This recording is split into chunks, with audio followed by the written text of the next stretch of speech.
everyone, today we are going to be doing some gorgeous candles. So we're going to be doing these beautiful 400 gram candles. So I'm going to start with the wicks to start with. So these ones I do get from Aroma. These are Pro wicks. They are wooden wicks. So when you buy them, they come with the wooden wick and they also come with the silver clip, and you need to just attach the silver clip to the bottom of these. So it's really, really simple. You don't need glue. You don't need anything like that. Basically, you just get the little tab, which is the little silver tab that comes with the wood wick. You just push it onto the end of the wick and that's it. And then you just need your sticky or whichever way you're going to attach them into the jars. So here is the little silver clip that I was just talking about. So let's just easily pop that on the end of this particular one. So these jars that I'm using are also from Pure Candle Supplies. They show you the little ring at the bottom, if you can see that little circle. So that's really good to show you exactly where we're going to put the placement of the wood wick, because wood wicks are a little different to cotton. You don't usually have something to help you, attach it properly. You're basically just going to eyeball it and pop it in. So let's get some of these little stickums that I've also got from Pure Candle Supplies. They are super, super strong. I've never had one that doesn't attach, but if all of you have used different ones from different companies, you'll definitely know that they're not all the same. Some are not as good as others, but for me, I really do love these ones as well. And I don't just buy from Pure Candle Supplies. I do buy from Aroma, Aussie Candles. There's quite a few different companies that I do buy from as well, but most of my items I do buy from Pure Candle Supplies, because you just get used to a supplier that you really like, and of course then that's when you buy it. So like I said, we're just going to take off all of the little sticky that comes with it, because it comes with a little piece of paper that you just pull off, and then underneath that's your adhesive. And then we're just going to stick it to the jars. So it's always a good idea to make sure you pre-do your jars before you do the wax. Otherwise, it can end up a little disaster because the wax is ready and you're not ready. But in the meantime of doing this, I've already popped all of my wax into my slow cooker, because I actually do melt down mine in a slow cooker, which I think if you're in America, I think you call that a presto pot, but I'm not sure, but I think that's what it is. But in Australia, we call these a slow cooker. I just put it on really low. Don't try and fasten it up. Just do it really, really low, and then it will be ready when we're up to the next step. Now, let's get on to the wax part of making candles. So in my slow cooker, I have already got my wax melting down. And for anyone that doesn't know, I actually melt all of mine in a slow cooking pot. It's really easy. You'd simply put it on the lowest temperature and slowly you will just melt that down. Sometimes it can take a couple hours depending on how much you've got in it, but generally it's about 45 to 50 minutes, and then it will melt it to the melting point that we want. So we want this to be at 70 degrees. That's the melting point of coconut soy from Pure Candle Supplies, because that's the wax that I'm going to be working with today. And generally it is the wax that I use. In the past, I have used 464. I have used not coconut soy. I have also used Pure Candles pure soy, but I personally prefer the coconut soy. Just over time, once I've got used to it, I definitely prefer that. But I will tell you at the start, it did take me a bit of time to get my process right. So usually it's not the wax, it usually is your process. If you're getting lumpy tops or sinkholes or anything like that, it usually means it's just experience or the process isn't right up to scratch. So make sure you pay attention to all of that and write everything down as you going along. So now I do have my little jug on my scale here, and I always measure everything.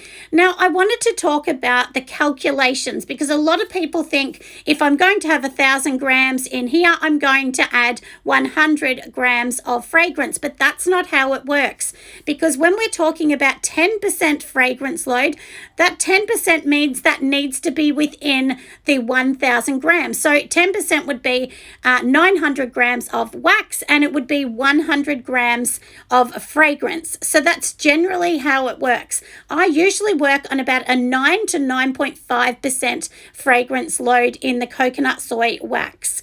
So here I am just popping it all into my little jug here, because we're going to be making a 1 kilo batch. And I always add a little bit more because even if it says 400 grams, for your candle, remember some get stuck in the jug and everything. So you'd never ever would just start and measure up 400 exactly. You really want to go to like 440 because, like I said, some get stuck in the jug. Sometimes things happen, spills. So you definitely want to have that little bit extra to make sure that your candle has the exact amount of wax that you need. So for here, we're pouring it in here. And yes, you're all going to say to me, oh no, look what's happened. Your jug is too small, and you are 100% right. So I did go back and change this. So you will see it in a minute. We're going to change the size of the jug, and we're going to add the big tall jug because silly me, I've used, like I said, one that is way too small. So let's change all of that over. We'll just go and grab a new one. And then we'll be on to the next bit, won't we? So now I do have the appropriate jug, and do make sure it's a jug that can actually hold the heat of wax as well. So in here, I've got all of my wax. We've poured it straight into here, and I do know that the temperature will be too hot. So we can't just go and pour in the fragrance oil now, because if we do that, what actually happens is it can actually burn some of the scent off, and also it's just not what we want. You just want to make sure that we have actually put in the wax at the right time. So be patient, everyone, don't rush it. And if you're wondering where I'm getting these large jugs that you can use for wax, you can also use them for lye. They are really good. They are a certain plastic. They're a higher grade plastic so that you can actually use them. And they're just from any sort of candle supply company. So do go and have a look around for those. Now we're going to be adding in the meantime some of this powder. Now this is not mica because you can't use mica in a candle. You can use it in a melt but not a candle. So we're going to be adding in this powder, which I've got from Sud Off. This is actually a candle wax powder. So it's actually been created for this. Now we do know that our temperatures have gone down to the right temperature now. So I'm going to be adding in my fragrance. I am actually using a beautiful orange along with some patchouli as well, because this is my orange patchouli candle that's already been ordered by somebody, and I've actually sold out because I've sold quite a few of the same one lately. Now, like I said, I'm using a 9% load, but you can use a 10%. We're just going to stir it up. So we've got the fragrance in here, and we've also got a little bit of this powder color just to make it a little bit orange as well. So that's what we've got in here. You can also use stabilizers as well. There's lots of different things to add in. I actually use now a tiny little bit of a particular stabilizer. You only need, I think it's like 0.1% or something. It's a very small amount of powder. I've got mine from Pure Candle Supplies, and it just helps the color to stay a bit longer, because colors in candles do not stay forever. They do come out, and especially if you're using a liquid one, I found that they are the worst for discoloring. So I prefer this powder or the waxes as well. You can get so many different colorants. You can get dye chips, you can get wax blocks that you shave bits off, you can get ones that are droppings, like I said, liquid ones, and so on. But the powdered one is the one I like, and I'm pretty sure that Sud Off get this from the UK. So anyone in the UK will probably know what this is about. But it's very good, and you need the tiniest bit. So it will last you probably a couple years, one of these tiny little containers, because they do go very strong. And do remember, the brighter the color you make something, the more you're actually going to notice, ash and things like that on top of it. You're going to notice that the white or the streaky colors. That is just a part of working with natural products. I don't work with paraffins at all. Paraffins will make your candles look silky, smooth, flatter tops, and that's usually what you see in the shop. There's usually a certain percentage of paraffin, 5 to 10% usually. But, I don't do that. Mine are just a natural coconut soy, or they're a soy, depending on which one I use. So now let's keep testing as we're going along here. I always keep testing the oil, and you do have to remember when we're mixing it, just to mix it really gently, because if you start to mix it too roughly, that can also cause, the air bubbles and the that causes sinkholes and everything. So I definitely suggest we don't do that. So now we are are at the right temperature, we're going to pour it in. So I add my fragrance usually at around 45 to 50 degrees, and then I'm going to pour it into these at around 40 to 43 degrees. Now this particular wax, it actually likes to be poured at a really, really low temperature. So it's different to 464 that needs a much higher temperature. This one is a low temperature. If you pour this at a higher temperature, it will make the tops lumpy and you'll never be able to fix it. So you do need to let it almost get to be almost a little bit cloudy, and then that's when you're going to pour it. That will give you the best results. So, and I usually pour mine around 43 degrees, and we're talking Celsius, not Fahrenheit, everybody. So that's how I usually do mine, and just do it really slow. If you keep it about, a couple centimeters or an inch away from the wick, if you can, that actually helps with sinkholes. I've very, very rarely ever got a sinkhole, and I really believe it's because I'm not pouring on top of the wick. For anyone that's going to ask, with wood wicks, you do not need to do anything special. You don't need to pour wax on the top. You don't need to do absolutely anything with these wicks. Absolutely nothing. I have lots of people try and tell me, oh, you need to pour it on the top and so on. You don't. All of the suppliers do not tell you need to do that. So you don't need to do any of that. You just simply need to, do your little thing and just make sure you got your temperatures right. Now, for all of mine, I also do put this beautiful little element on the top. And it really just gives it a bit of fun to the candle. And that's what I say with everything. Make your products a little different. Try and be unique. Don't copy someone else. Just find a new idea that you might want to do. I mean, you could do splashes of paint on the color on the top, not real paint, obviously, like just make it look like paint with wax. Or, you might do fun colors, rainbows. You might put a bit of glitter on the top. Make sure it's biodegradable, and only a tiny bit so you don't clog the wick. But these are all ideas just to make your product a little bit more unique. Or you can make your label unique, because sometimes the label can really make your product shine.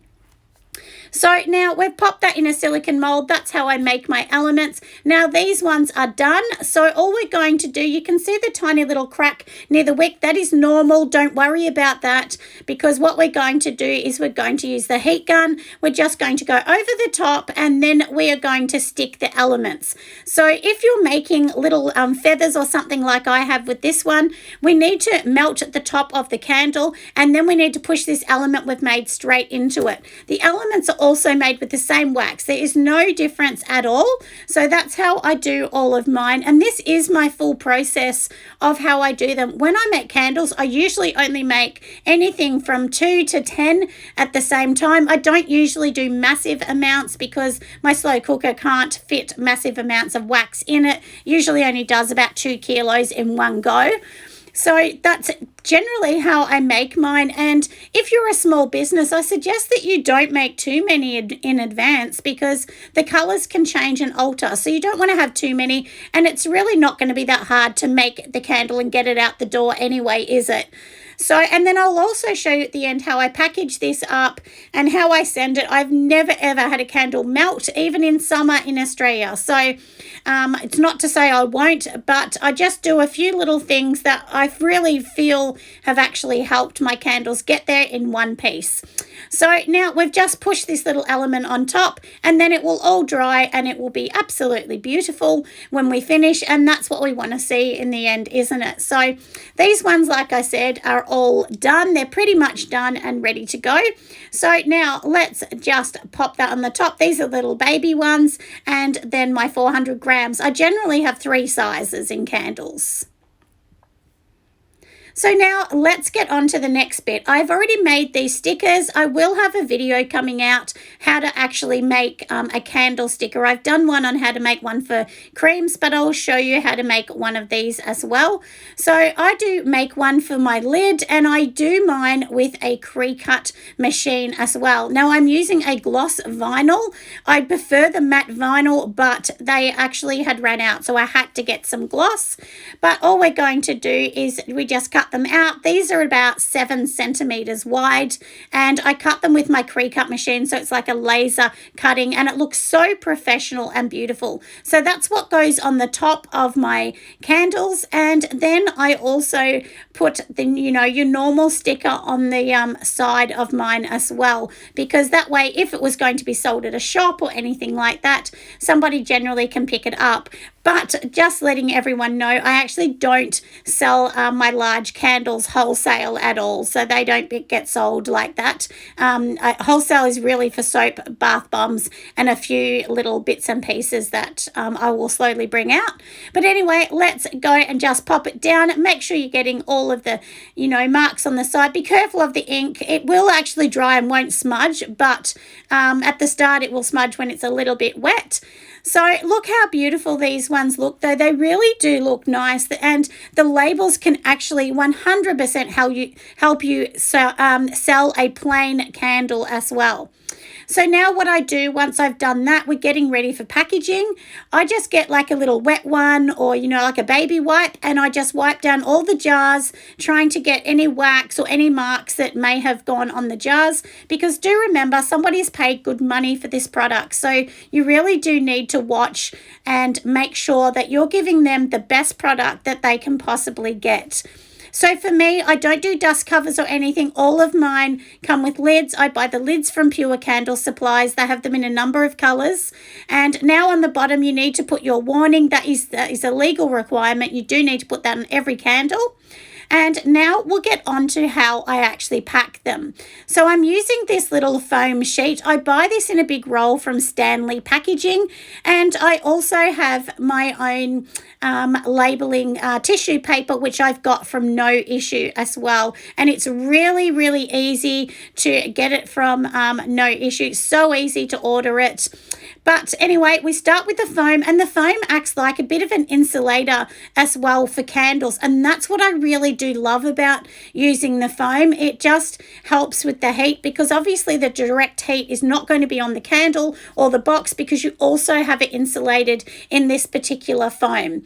So now I'm just going to fold all of this over. I just stick the bottom with some tape just to make sure it's really good. And it also acts as a barrier to make sure that this is not going to be breaking in shipping as well. And honestly, I've never had a candle break. I don't think, oh, actually, no, I lie. I did have one last week or the week before. First time I've ever had it, with hundreds of candles going out. So you should be pretty safe doing it like this. So after I've got the foam, just to make the experience of unwrapping really nice, then I'm actually going to put my No Issue paper over the top. I just bought the small one. There's 2 sizes in No Issue, and then I still cut my tissue paper in half, because it only needs half a sheet per candle. So on the bottom, I just fold it like a present and just put some sticky tape on the bottom, just 1 or 2 pieces on the bottom. And then when we do the top, what I do is sort of go around the edge and fold it into the center.